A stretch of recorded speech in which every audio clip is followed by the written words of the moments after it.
This lecture shows how in high-dimensional data we can optimize stratification through blocking backdoor paths. This presentation was prepared by Dr. Alemi.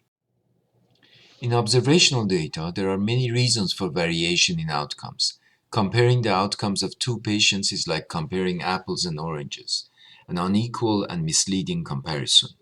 We do not really know if the observed differences are due to treatment or to some alternative explanation. In this image, we do not know if the observed outcome is due to color differences or to the fact that one is an apple and the other is an orange. Scientists have proposed different ways to solve this problem. Sociologists suggest that we need to examine potential outcomes in order to remove alternative explanations. The propensity scoring procedure is one of the best known approaches to potential outcomes. But the easiest way to examine cause and effect without introducing difficult counterfactual or potential outcome is through stratification. This lecture focuses on the stratification of data to measure causal impact of treatment. A stratification is a process of comparing two situations with one difference. In one situation, patients are treated and in the other they are not. Treated patients are referred to as cases, untreated patients are referred to as controls. In stratification of observational data, cases are compared to control patients, essentially doing a case-controlled study. The strata are composed of covariates, typically patient comorbidities.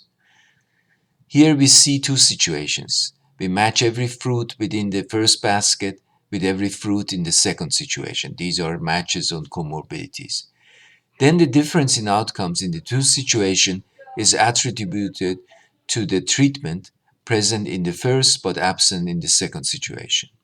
Stratification allows us to hold all things constant, or in economic terms ceteris paribus, while we look at the differences between treated and untreated groups. The conditioning or stratification approach is not new. The idea of stratified case-control studies was formally incorporated into mathematics of causal analysis by Pearl around the turn of the century. Pearl recognized that the difference between treated and untreated patients cannot be due to self-selection or alternative explanations. All alternative explanations must be discredited before we can attribute the differences to treatment. This process of discrediting alternative explanations in network analysis is called directed separation. Directed separation shows that the impact of treatment on outcome can be separated from the rest of the network by Markov blanket so that the rest does not matter. This example shows a network. We are interested in understanding the effect of treatment on survival. Other variables must be stratified so that we can study the difference between treated and untreated patients within this strata. Pearl's do operation helps the analyst decide which variables should be stratified so as we can detect the causal impact of treatment. In this example, it tells us that we should stratify neuropathy and renal complications to get to the true causal impact of treatment on survival.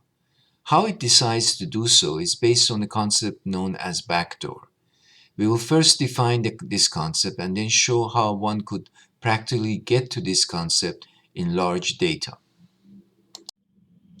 Pearl has shown that the impact of treatment T on outcome variable Y can be studied by stratifying variables Z that block the backdoors.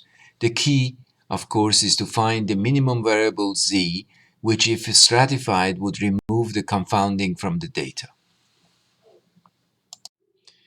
Another way to say this is that if we know which variables will block the backdoors, then the causal impact can be calculated from the distribution of treatment and outcome. The lower part of this equation is the familiar concept of propensity of treatment. Stratification was around in 1950s, before the creation of potential outcome methods or Pearl's causal analysis. Some scientists abandoned stratification because in most realistic problems there were too many covariates. Stratification was not practical in these situations. Often sufficient data were not available to accurately assess the impact of the cause within each strata. The situation changed with causal networks. Now, with knowledge of backdoors, a smaller set of variables need to be stratified, making stratification more practical. In networks, a path is a series of variables that are connected to each other.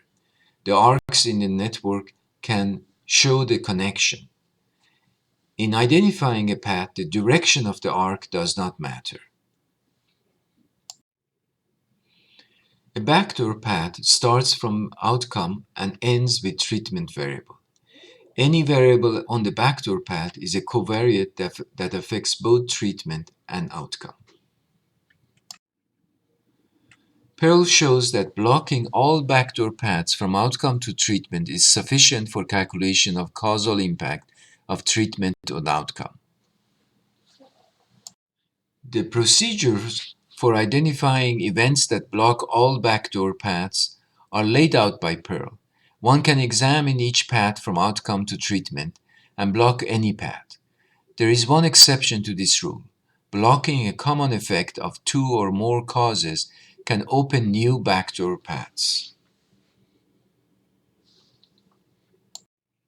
Let us look at a relatively simple example. This network shows 6 relationships or arcs.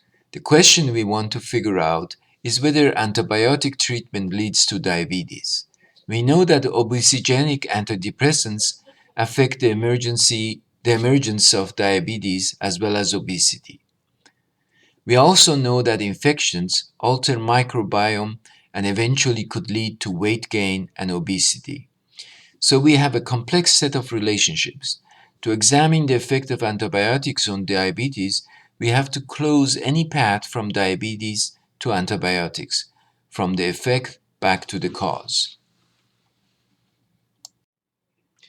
One path starts from diabetes and goes to obesity.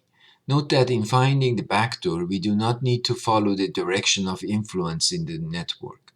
We can move in any direction, and all we are concerned about is the association between various events. Then we can move from obesity to infection. Finally, we can end up pointing to antibiotics treatment, keeping in mind that all backdoor paths must point to treatment. The highlighted arcs show a path from diabetes to antibiotics that ends with a directed arc to antibiotics. There are also other paths. Here we show a path from diabetes to obesogenic antidepressants, from antidepressants to obesity, from obesity to infection, and then finally pointing to antibiotic treatment. This is yet another path. A possible candidate for blocking is obesity, as it blocks both backdoor paths from diabetes to antibiotic treatment. We show that we have blocked obesity by drawing a line through it. We need to explore what will happen if we block obesity. Note that obesity is the common effect of two causes. Blocking common effects open new paths among the causes. Therefore, blocking obesity may open a new backdoor. If we condition on obesity, we look at two groups, obese and not obese. Among obese patients, there is a new relationship between antidepressants and infections. Now there is a path from diabetes to antidepressants to infection and back to antibiotics. So there is a backdoor, and the effect of antibiotics on diabetes is distorted. Instead of closing the backdoors, the stratification of obesity variable has opened a new backdoor path. Suppose we are interested in the relationship between D and Y. We want to estimate the effect of D on Y. In this network, there are two hidden nodes, U and V, which are not measured or observed, but are hypothesized to affect the observed values. Both U and V are common causes. The observed variables include several common effects. G and F have the common effect on Y. A and B and C have common effects on D. There are also a number of causal chains such as A to D to Y, or from B to D to Y. To effectively stratify these data to discover the relationships between D and Y, we need to find the backdoors. There are two backdoor paths between Y and D. The first path is shown here. Note that the path connects to Y and ends in D. If we stratify A, then a new relationship is opened between U and V, and the backdoor path is not fully blocked. If we stratify F, this path is blocked, as F is also a mediator in this path. This is the second pathway. It goes through both the hidden events. Conditioning on A is not sufficient because it is a common effect in this path. Thus, conditioning on A is not productive and does not block the path. But conditioning on F does. It is a mediator that blocks both the first backdoor path and the current backdoor path. Therefore, this is the most reasonable event to condition on.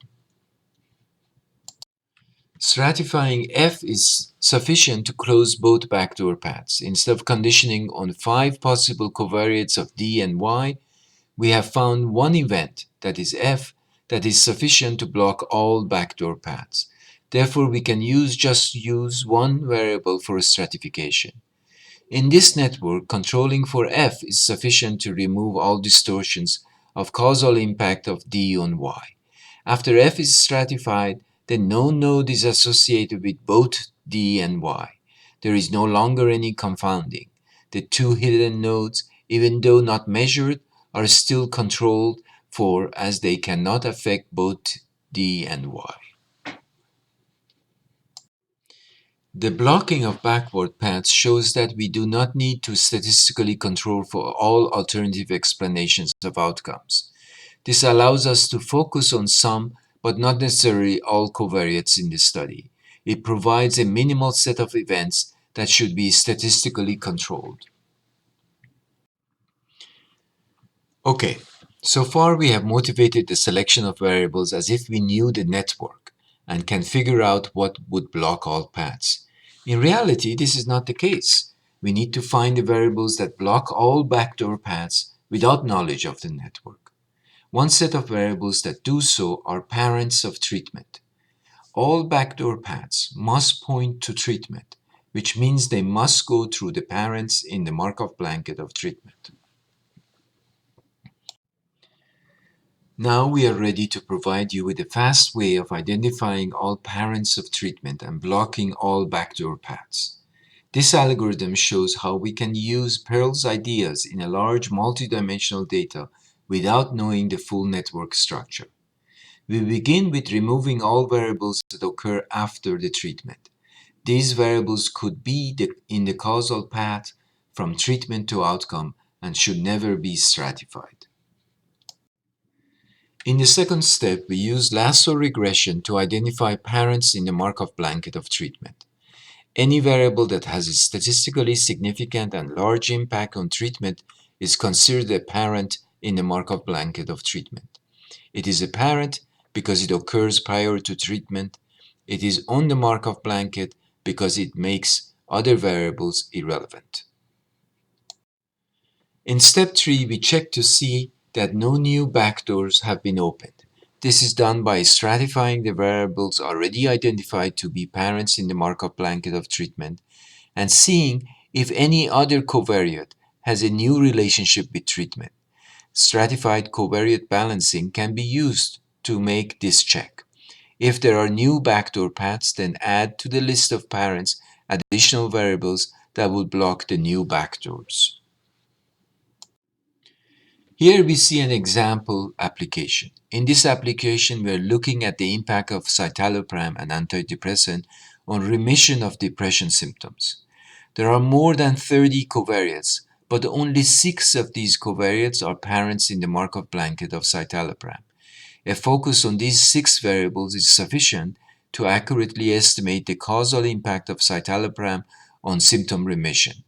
Stratifying these 6 variables is all we need to do to get the true effect of citalopram. This lecture has shown how blocking backdoor path could remove confounding and provide a way of thinking about which exogenous variable, whether observed or hidden. Blocking backdoor provides a clear criterion for making stratification computationally practical. It solves the Achilles heel of stratification by reducing the explosion of combination of covariates.